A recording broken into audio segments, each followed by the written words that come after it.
سب سے پہلے یہ نکتہ سمجھنا ہوگا کہ حضرت امام حسین رضی اللہ تعالی عنہ نے یزید کی بیعت سے انکار کیوں کیا، تو اس پر مفصل گفتگو درکار ہے۔ یزید کی کرتوتیں، اس کے اعمال جس کی گواہی آپ تک پہنچی تھی، اور کچھ اعمال کے چشم دید گواہ تھے، اس لیے وہ یزید کو قبول نہیں کر سکتے تھے۔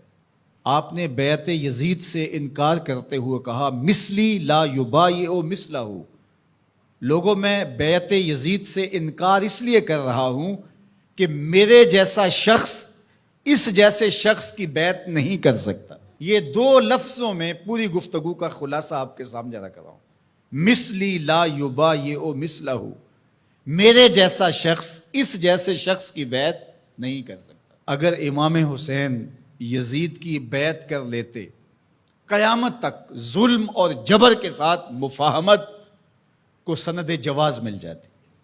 لوگ کہتے جب نواسہ رسول نے یزید کو قبول کر لیا، اس شخص نے یزید کو قبول کر لیا اس کے ظلم، جبر اور زیادتی کے باوجود، جس کو گٹی رسول نے دی تھی، جس کے کان میں اذان اور اقامت رسول نے کہی تھی، جس کو اپنا لعاب حضور منہ میں دیتے رہے، جو حضور کے کندھوں پہ کھیلتا رہا، حضور کے سینے پہ بیٹھتا رہا، حضور کی آغوش میں کھیلتا رہا، حضور علیہ الصلوۃ والسلام نے جس کی تربیت کی اور جس کو دنیا پر اپنے دو پھولوں میں سے ایک پھول قرار دیا، خون پیمبر، نواسہ رسول، جس کو حضور ابنی کہا، و ابن و بنتی، میرا بھی بیٹا ہے، میری بیٹی کا بھی بیٹا ہے، جس کو اپنا بیٹا قرار دیا، جب فرزند رسول ظلم سے مفاہمت کر لیتا ہے، جبر سے مفاہمت کر لیتا ہے، تو پھر مجھے بتاؤ کہ قیامت تک کوئی ظلم اور جبر کے خلاف کھڑا ہو پاتا؟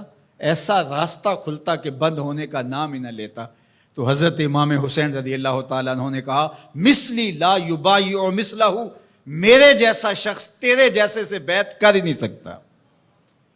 اب جو واقعہ ہونے والا ہے، جو صورتحال درپیش ہے، کربلا میں جو کچھ ہوتا دکھائی دے رہا ہے، وہ میری نظروں سے پوشیدہ نہیں ہے، میں دیکھ رہا ہوں کہ کیا ہونے والا ہے۔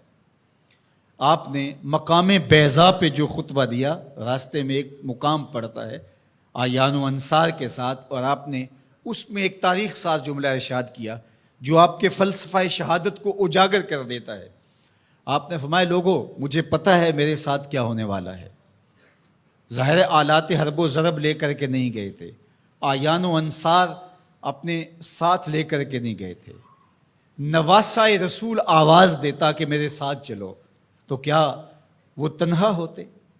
مجھے بتائیے اس دور میں اگر کسی کام کے لیے میں آپ کو آواز دیتا ہوں، میرے جیسا خاکسار شخص جس کی کوئی اوقات اور حیثیت ہی نہیں ہے، لیکن کتنے لوگ میرے ساتھ کھڑے ہوں گے، اور جو پیغمبر کی گود میں پلا ہو۔ جب حسین ابن علی آواز دیتے تو کیا لوگ ساتھ کھڑے نہ ہوتے؟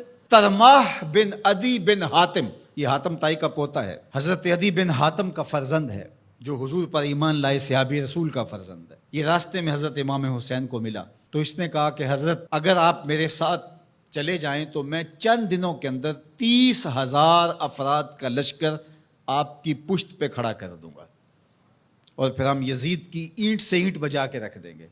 لیکن ترماح بن عدی کی پیشکش کو حضرت امام حسین نے قبول نہیں کیا، کہا بس مجھے جانے دو۔ تو کہا کہ لوگوں، میرے ساتھ جو ہونے جا رہا ہے، جو میری آنکھیں دیکھ رہی ہیں، مجھے اچھی طرح معلوم ہے، ہونے والے مناظر میری آنکھوں کے سامنے گھوم رہے ہیں، کوئی چیز میری نظروں سے پوشیدہ نہیں ہے، لیکن اس کے باوجود بھی میں کیوں جا رہا ہوں؟ تو وہ لفظ سنیے، عزیمتوں کی کتنی دل آویز کہانی ہے، کانسیپٹ کتنا واضح تھا، تصور کتنے واضح تھے۔ وَلَكُمْ فِيهَا أُسْوَةٌ، میں اس لیے جا رہا ہوں قیامت تک جبر، ظلم، جور اور زیادتی کے خلاف کھڑے ہونے والوں کے لیے کوئی نمونہ تو ہو۔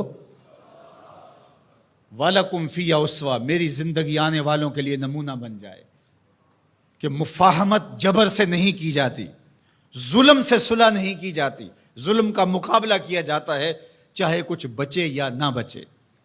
لوگ سر بچانے کے لیے ہاتھ دے دیتے ہیں، امام نے ہاتھ بچانے کے لیے سر دے دیا، کہا یزید کے ہاتھ میں یہ ہاتھ نہیں آئے گا۔